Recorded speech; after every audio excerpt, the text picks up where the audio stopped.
Hello, everyone. Ian Hamilton here with director Joe Hunting, who's the filmmaker behind We Met in Virtual Reality, streaming now on HBO Max, captured entirely inside VRChat virtual worlds.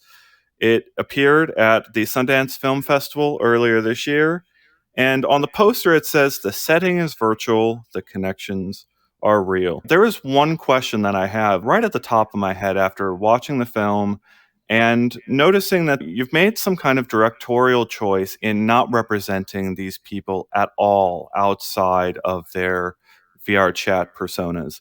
That's the second question I want to get into. So put that one in the back of your mind. The first question is, you're going to introduce a lot of people to VR chat culture who have never tried a VR headset and have never heard of VR chat before. How do you expect this project is going to be received by them? Yeah, that's a very unpredictable question, really. But before I get into it, I want to say a huge thank you for having me on. It's a pleasure to be speaking with you in the studio today. It's a really intentional decision for me to be considering that audience. From the very beginning of making the documentary, I was very aware that it was going to be received and seen by people, and I really wanted it to be seen by people who had never tried VR before. And I really hope that the documentary is one that will enlighten people about this new reality. I hope that people see the film and judge it and are confused and are really shocked, especially in the opening of the film. And they question what the representation of this world is like and the choices of avatars, the choices of worlds.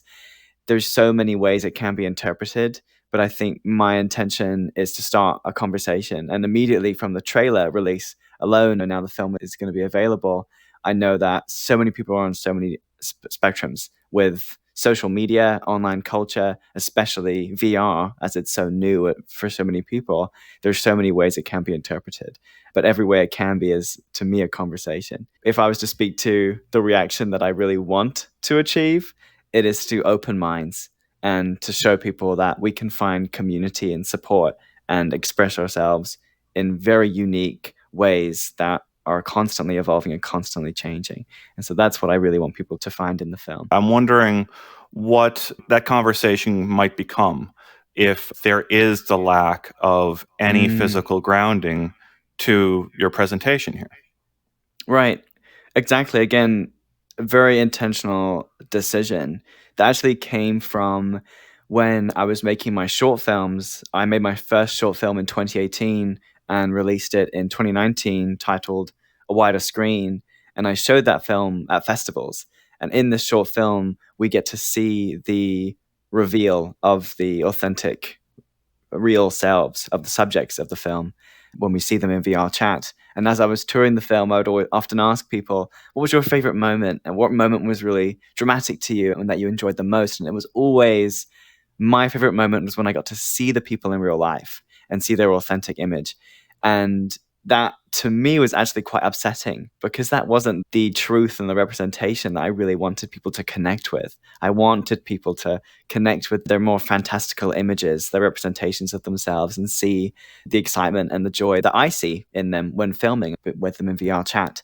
And so I took that inspiration really into We Met in Virtual Reality, and I really wanted people to connect with that side of someone. And I think it's more interesting when seeing a film like this, especially a documentary, that you leave those questions to the imagination and you let people tread that line between authenticity and more of a fantasy. I think that's what makes the film so fascinating and also what makes VR so fascinating.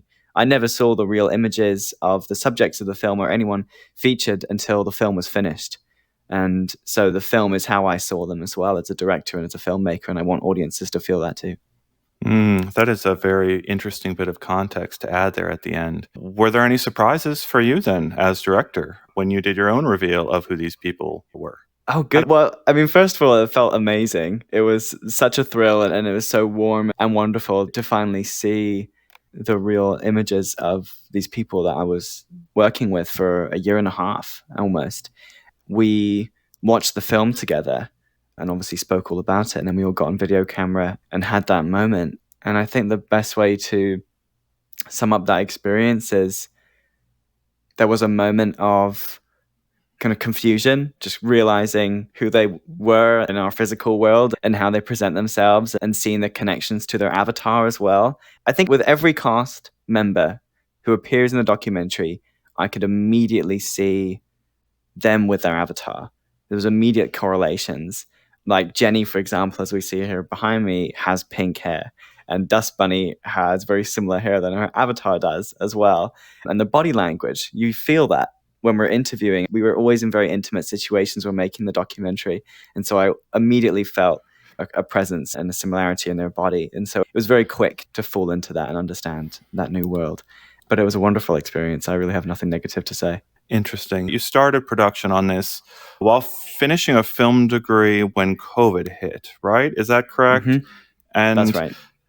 There's a lot of connection that people were able to find and are able to find via these headsets that, for a very large range of reasons, they don't necessarily find in the real physical world. But there's that other part of the conversation where if I can say that I understand that perspective, there is another perspective that says people need to go and actually do this in the real world, right? That's the only real form of connection.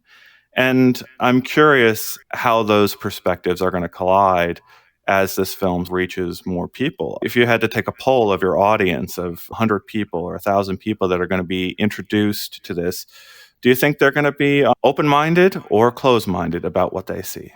Yeah, that's an excellent question, and one that I was questioning whilst editing as well, very specifically.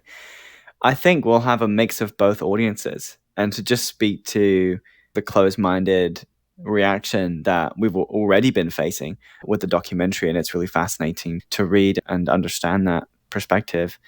Towards the end of the film, I really wanted audiences to feel that the subjects of the documentary and their stories were actually moving out of VR and into the real world.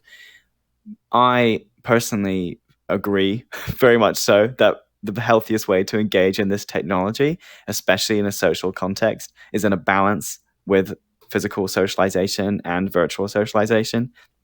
I think there's a beautiful balance that can occur. And during the pandemic, that balance was completely shifted for a lot of the population who had access to headsets, me included, considering I made a film for hours and hours and hours a week. I think now we're reaching much more of a defined balance. But I can certainly see audiences having their alarm bells rang after seeing this film and thinking, oh my goodness, these people need to get outside and engage with their real friends and engage with the real world. But the beautiful thing is that they do. They all have jobs and they're all engaged with their real friends and real relationships. And I really hope people feel that. And all of the couples that we see in the film are also together in real life right now as I'm speaking. If I'm to say where we are right now, I'm in Brooklyn. We just had our premiere of the film in New York, and we're all together here in person. And so obviously that's not in the documentary, but it certainly is a story that's attached to that reaction that we are facing about people seeing our subjects in the film in a way that is close-minded.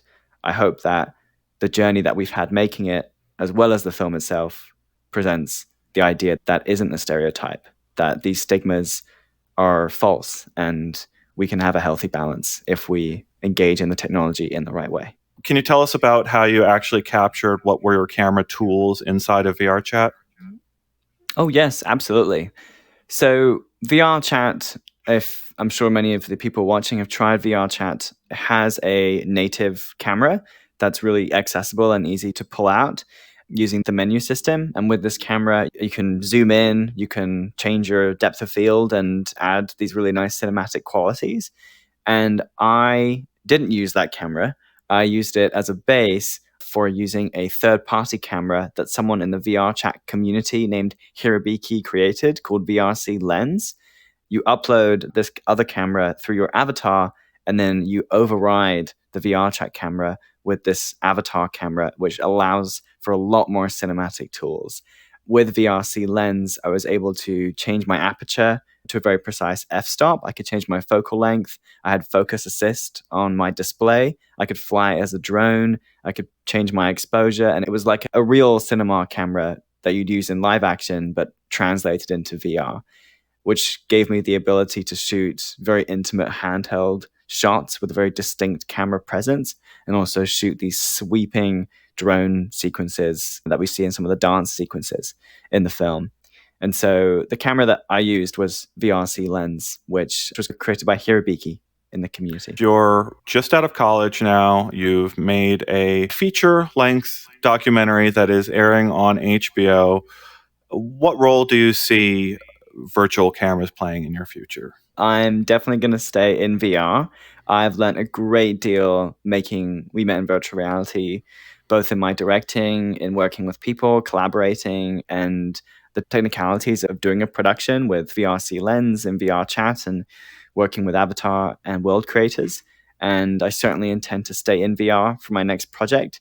I am in development for something new and a little bit more refreshing that goes a little bit outside of documentary. But that's all I'm going to say at the moment. I hate to be that person and keeping things secret, but it's still super early days whilst I wind down and get this documentary out into the world. But I'm certainly staying in VR. I am still on the path of curiosity and just absolutely love it and love the people in it and love the community and just want to keep working.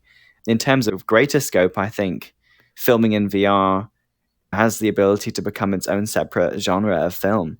I've really learned with this documentary. It's very similar to animation and very similar to live action, but capturing something in real time in avatar and in worlds that we can create, and having that spatial awareness within our virtual productions is extremely special. And so I'm very grateful to be helping to push that medium. And I really hope that we will get more films shot in VRChat, but also greater because of We Met in Virtual Reality, if I'm allowed to say that. Yeah, well, thank you so much for the time. This is an interesting starting point in that conversation about how people are going to present themselves in the years to come. So I appreciate this time. And yeah, there's going to be a lot of people discovering VRChat in the next couple of weeks, I think. So good luck, and we'll see what you do next. Thank you so much. Yeah, I really, really appreciate the conversation. Yeah, please go see the film and tell us what you think.